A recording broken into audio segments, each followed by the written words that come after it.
Hello students. So today we are going to proceed with the first lecture of the chapter 1, the fundamental unit of life, class 9th. ठीक है, तो इस chapter में हम लोग जो सेल होता है उसके बारे में डिटेल में पढ़ेंगे. What is a cell, how was it discovered, cell का इम्पोर्टेंट फंक्शन क्या है, why it is considered so important, who discovered it, right? So let's proceed. सबसे पहले तो let's have a quick brief introduction. What is a cell? And then we'll discuss it in much detail. First of all, everything around us, जितनी भी चीज़ें हैं हमारे surrounding, हमारे आसपास जितनी भी चीज़ें हैं, हर एक चीज़ स्मॉल पार्टिकल से बनी होती है.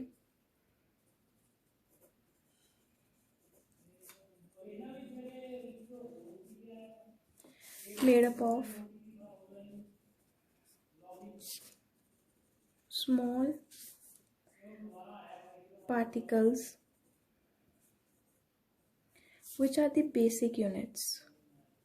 For example, एक बिल्डिंग है, एक अपार्टमेंट है, एक बिल्डिंग है. उस बिल्डिंग के डिफरेंट फ्लोर्स हैं, डिफरेंट फ्लोर्स में डिफरेंट रूम्स हैं, और वो रूम्स किसकी बनी हुई हैं? ब्रिक्स की, ईंटों की. सो जो पूरी की पूरी बिल्डिंग है वो किसके ऊपर खड़ी है, किसके सहारे खड़ी है? ब्रिक्स के. और ब्रिक्स उसका क्या है? Fundamental unit. ठीक है बच्चे.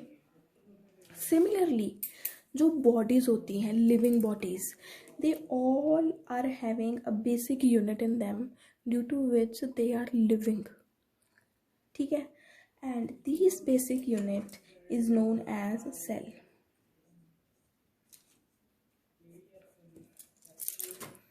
इस बेसिक यूनिट को हम लोग सेल बोलते हैं. सेल क्या है? Basic unit of human body.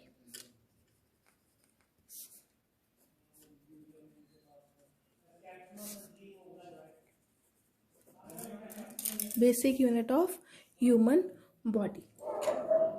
जो सेल्स हैं they come in different shapes, they come in different numbers, and different organisms में डिफरेंट नंबर के सेल्स होते हैं. ह्यूमन बॉडी में डिफरेंट नंबर के सेल हैं, डिफरेंट शेप के सेल हैं. सिमिलरली जो एनिमल्स हैं, बर्ड्स हैं, इनमें डिफरेंट सेल्स हैं. Similarly the bacteria, the fungi, the amoeba, algae, they all are having different number of cells, different shape of cell, and every cell performs different type of function, right? Every organism has different shapes of cell, number different होता है, function different होता है, position different होती है हर एक की.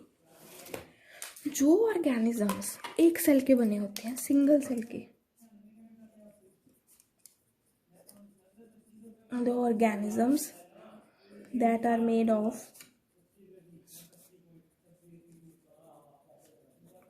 single cell, they are known as unicellular organisms.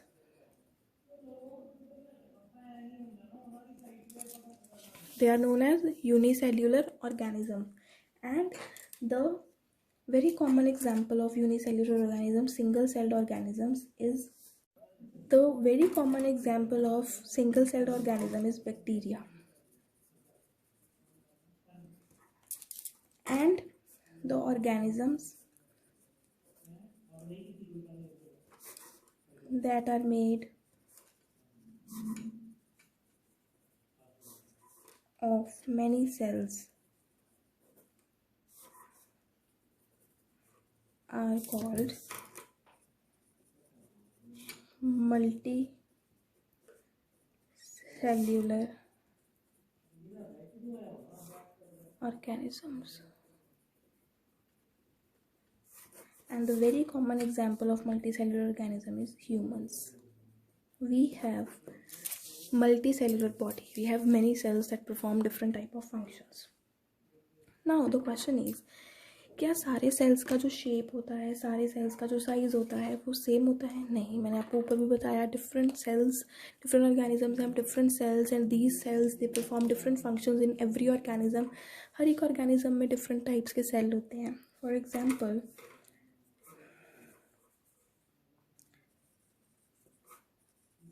there are many number of cells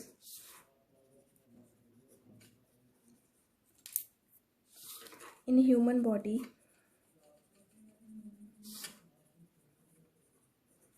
and are of different types,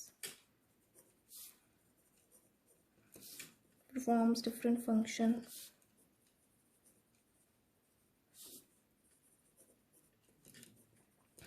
Like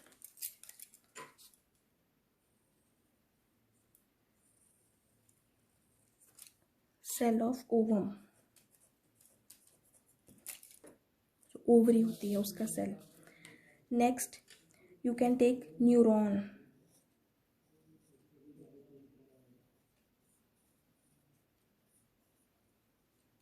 neuron is a nerve cell.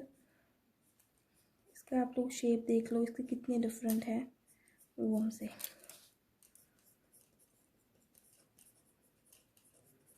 Similarly red blood cells. So every cell, it is of different type, different body shape, differ in their structure,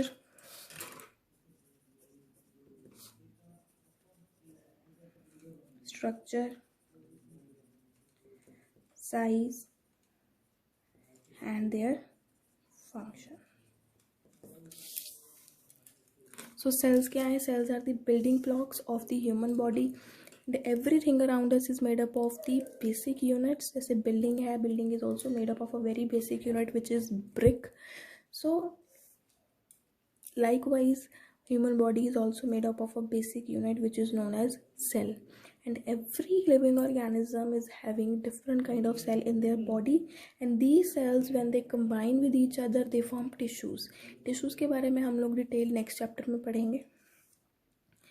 जो organisms एक cell के बने होते हैं उनको हम लोग unicellular organism बोलते हैं, फॉर एग्जांपल बैक्टीरिया. और जो सेल्स एक से ज़्यादा ऑर्गेनिजम्स एक से ज़्यादा सेल के बने होते हैं उसको हम लोग मल्टी सेल्यूलर ऑर्गेनिजम्स बोलते हैं, जैसे humans, right. And there are many different number of cells in human body and they differ in their shape, in their structure, in their size and in their function. ठीक है. उसके बाद now we have already studied that human body has different organs which are made up of different tissues. ठीक है. And these tissues has number of cells in them. तभी जब sales combine होते हैं तो टिश्यूज बनते हैं. Tissues they form organ system in the body and they collectively form the human body. Now the question is, सबसे important चीज़ जो हम लोगों ने इसमें पढ़नी है which is very very important in your exam point of view also. The question is, who discovered sales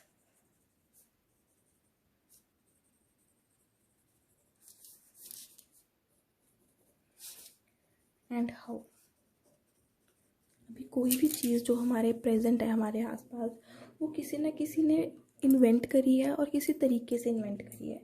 तो सिमिलरली आज हम लोग देखेंगे कि ये जो सेल है वो किसने इन्वेंट करा था और हुआ कैसे था. बच्चे ये जो है क्वेश्चन वेरी इंपॉर्टेंट, ये एग्ज़ाम में पूछा जाता है कि who discovered cells and how. So एक तो इसको अच्छे से सुन लो, ध्यान से समझ लो, क्योंकि ये पेपर में भी पूछा जाता है. इसका आंसर है, मुझे एक ना साइंटिस्ट था जिसका नाम था रॉबर्ट हुक.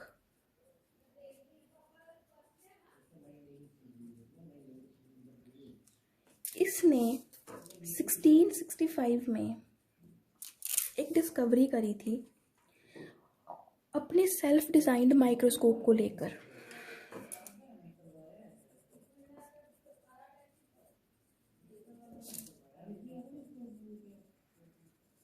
इसने क्या करा, what he did, he took a cork. Champion की जैसे बॉटल होती है शैम्पियन की, तो उसका जो ढक्कन होता है it is made up of would. तो उसने वैसी एक कॉर्क ले ली तो उसने उस कॉर्क में से एक स्लाइस काट लिया, ठीक है. He took a very thin slice of that cork, and जब उसने when he put the slice from the cork under his self designed microscope, he observed that the cork slice is having empty spaces.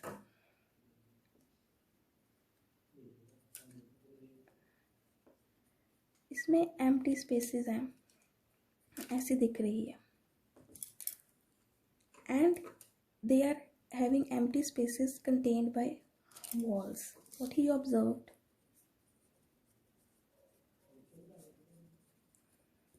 this cork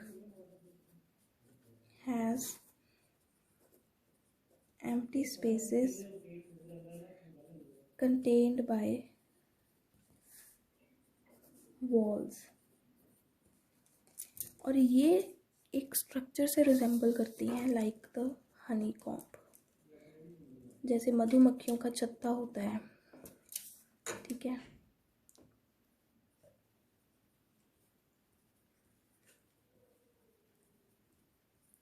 वैसे ये resemble करती है. तो उसने क्या देखा, उसने ये कहा कि जो ये एम्प्टी स्पेसेस है, खाली जगह है, इसको उसने बोल दिया cell. These empty spaces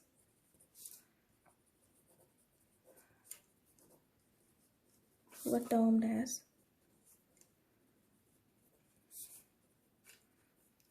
cells by him. उसने और कुछ नहीं बताया कि ये क्या है. He was not much popular with the composition, with the function, with the structure, with the shape. No, उसने बस ये बता दिया. उसने एक इन्वेंशन कर दी नाम की. उसने सिर्फ एक नाम दे दिया कि सेल होते हैं. उसने ये कहा कि मैंने जब अपने बनाए हुए माइक्रोस्कोप के अंदर एक थिन स्लाइस ऑफ कॉर्क की ली है, तो I have observed that they look like honeycombs. They have an empty spaces between them, and these empty spaces I am terming them as the cells. ठीक है. तो उसने सिर्फ इसका नाम दे दिया. सेल का लैटिन में मीनिंग होता है small rooms enclosed by walls. छोटे छोटे कमरे which are enclosed, बंद हैं वो छोटी छोटी दीवारों के साथ. ऐसे कमरा, दीवारें बनी हुई हैं, कमरा, दीवारें बनी हुई हैं. तो उसने ये टर्म को क्वाइन कर दिया. उसने सिर्फ ये टर्म दे दी. उसने ये बता दिया कि सेल मैंने क्वाइन कर दिया है. Given the term, I have watched under my self-designed microscope that the cell they look like the honeycomb, means जैसे मधुमक्खियों का छत्ता होता है. They have empty spaces between them, and that's why मैं उनको सेल का नाम दे रहा हूँ. तो रॉबर्ट हुक ने अपनी जो थ्योरी थी वो किस में दी थी? 1665 में. 1665 के बाद बहुत साल तो इस पर कोई काम नहीं हुआ. लोगों को लगा कि ये बहुत ही यूजलेस थीसिस है. बट फिर एकदम से बहुत सारे डिफरेंट साइंटिस्ट आए एंड उन्होंने डिफरेंट थ्योरीज दी सेल के ऊपर. So what were the different theories? How the evolution of cell theory was conducted.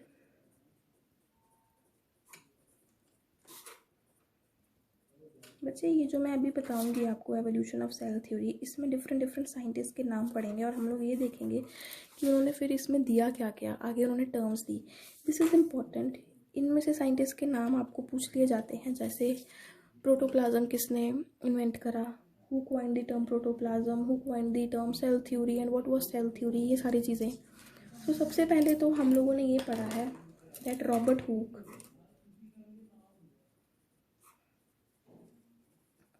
discovered cell in 1665 by taking a thin slice of cork and putting it under the very self-designed microscope, and he saw that This slice of cork is having empty spaces and it is enclosed by the wall, so he coined the term cell. Then another scientist, his name was Robert Brown.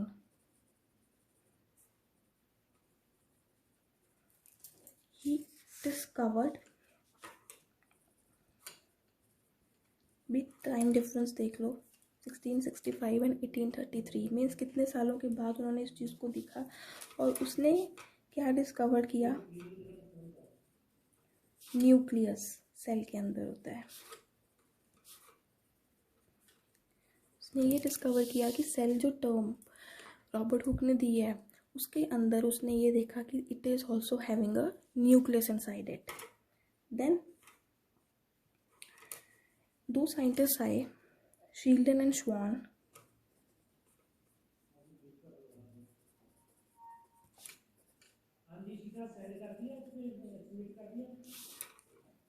इन दोनों ने मिलके 1839 में cell theory propose करी। Cell theory क्या थी ये हम लोग आगे पढ़ेंगे, but these two scientist they proposed the cell theory in 1839.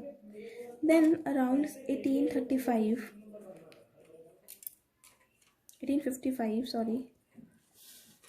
another scientist, Virchow, he came, and what he did, he told that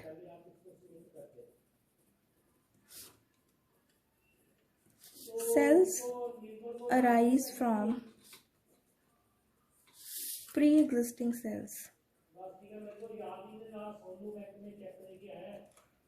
मतलब एक सेल से ही नया सेल बनता है और उस नए सेल से ही आगे नया सेल बनता है, and this cycle goes on. ये नहीं है कि सेल का कोई बैकग्राउंड है, वो कहीं से टपका है, कहीं से गिरा है, नो। एक जो नया सेल है वो पुराने सेल से ही बनता है और फिर वो नया सेल एक नया सेल और बनाता है, and this cycle it goes on, right. Now let's study what is the cell theory. जो शील्डन एंड श्वान ने सेल थ्योरी दी थी उसमें उन्होंने क्या बोला था वो हम लोग पढ़ते हैं।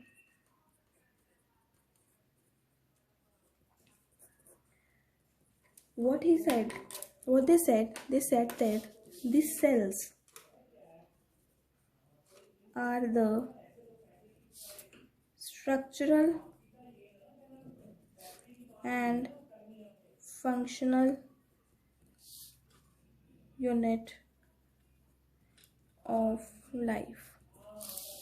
लाइफ को जीने के लिए जो सेल है वो स्ट्रक्चरल और फंक्शनल यूनिट है। स्ट्रक्चरल यूनिट कैसे है? क्योंकि जितने भी लिविंग ऑर्गेनिजम्स हैं उनकी जो स्ट्रक्चर है वो सेल की बनी हुई है, ठीक है। और फंक्शनल यूनिट कैसे है? फंक्शनल यूनिट ऐसे है कि हमारी बॉडी में जैसे डिफरेंट चीज़ें फंक्शन कर रही हैं, जैसे डाइजेशन हो रही है, रेस्पिरेशन हो रही है, एक्सक्रीशन हो रही है, ट्रांसपोर्टेशन हो रही है, ये सारी चीज़ें किसके थ्रू हो रही हैं? छोटे छोटे सेल्स के साथ। जैसे हमारे बॉडी में जो ब्लड है that is transferring, that is making, that red blood cells they are making, and by different types of cells this blood is being transported to the different parts of the body. That is why cells, they are the structural and functional unit of life. Then all the organisms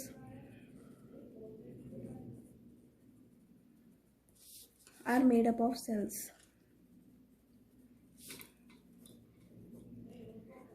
सारे के सारे organism, चाहे वो छोटे से छोटा point organism से बड़ा ऑर्गेनिज्म है, वो सारे के सारे किससे बने हुए हैं? सेल से। And all cells arise from pre existing cells only.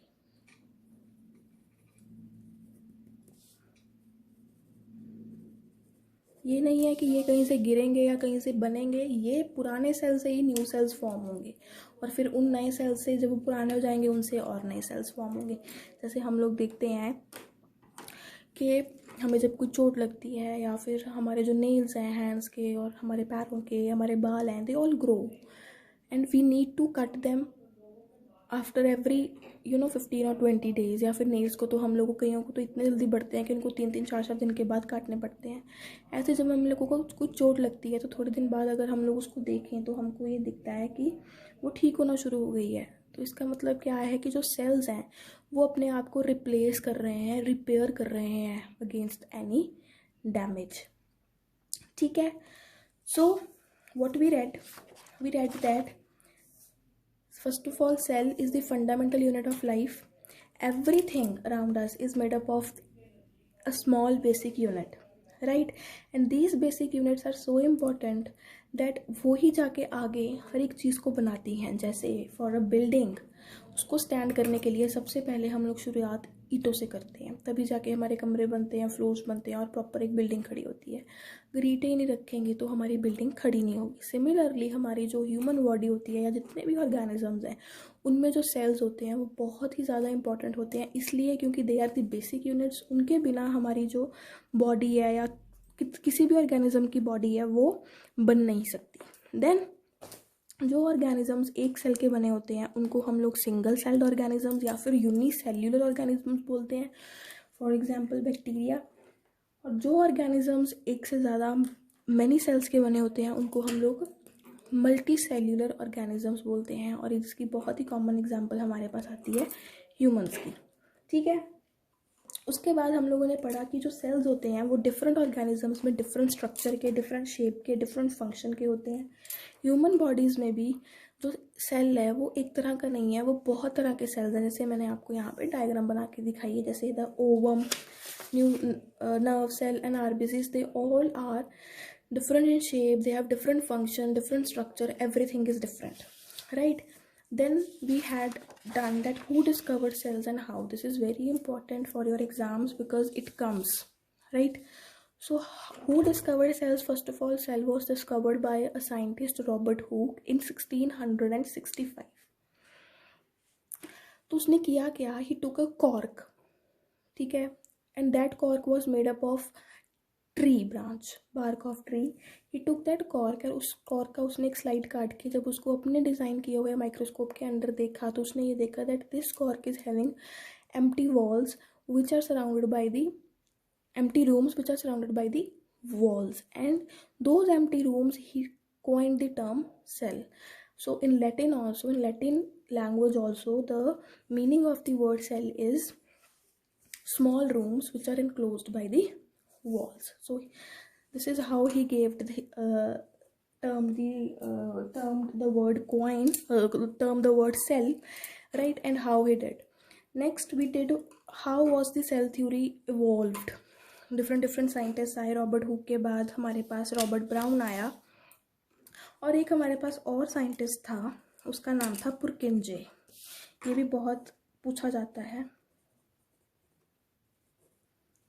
He proposed the term protoplasm. These are all 1 mark questions. ये पूछे जाते हैं. तो पहले तो रॉबर्ट हुक ने क्या दिया, सेल वर्ड डिस्कवर किया. देन रॉबर्ट ब्राउन आया बहुत सालों के बाद, उसने डिस्कवरी करी न्यूक्लियस की सेल के अंदर. फिर हमारे पास 2 साइंटिस्ट आए, शील्डन एंड श्वान. उन्होंने तो बताया कि सेल थ्योरी की एक प्रॉपर थ्योरी उन्होंने एक्सप्लेन करी. उस सेल थ्योरी में हम लोगों ने क्या पढ़ा कि जो सेल है वो स्ट्रक्चर और फंक्शनल यूनिट है लाइफ का. All the organisms they are made up of cells and the cells they arise from the pre-existing cells only. Then a scientist whose name was Warshaw, he came in 1855 and he told that the cells they arise from the pre-existing cells only. पुराने cell से ही नया cell बनता है, फिर वो नया cell से आगे सेल्स बनते हैं, and the cycle goes on. And then there came a scientist whose name was Purkinje and he termed a word which is known as protoplasm, right? So this was a very brief introduction of the chapter. We are going to proceed in the next lecture. We are going to proceed further that what are the eukaryotic and prokaryotic cells, how can we differentiate between them, ठीक है. और इसमें हम लोग पढ़ेंगे कौन कौन सी different cell organelles होती हैं, what are the differences between plant cell and animal cell. So till then just go through this brief introduction so that we can proceed further. Thank you.